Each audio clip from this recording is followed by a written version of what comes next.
Oduu gammachiisaa jiraattota magaalaa Naayiroobiitii fi naannoo ishiitti argamtan hundaaf akkuma beekamu baatii dhuftu guyyaa 4 yookaan immoo Septeembar 4 akka magaalaa Naayiroobiitti kan filimni kun eebbifamu ta'a.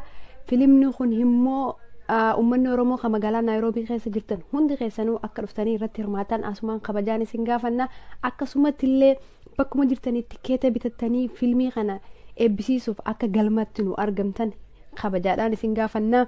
Galmi kunis immoo galma Al-Alii Muslim achitti walaa agarru Septeembar guyyaa 4 namni tokko akka hin hafne Oromoon magaalaa Naayiroobii fi akkasumatti illee kutaa Naayiroobii keessa jirtan hundi keessanuu filima Jaafar Yusuf kan irratti akka hirmaatan asumaan dhaamsa isiniif dhaamne jecha galatooma ulfaadha akka nurraan hafne Septeembar guyyaa 4 walaa agarru akka hin raanfanne.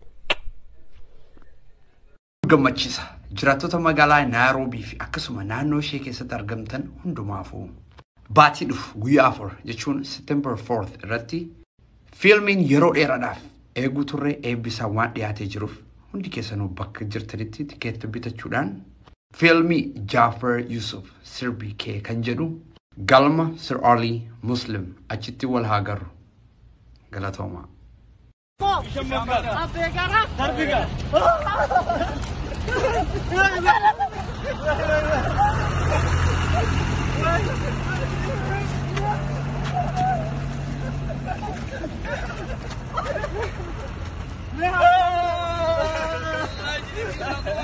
Update show moja.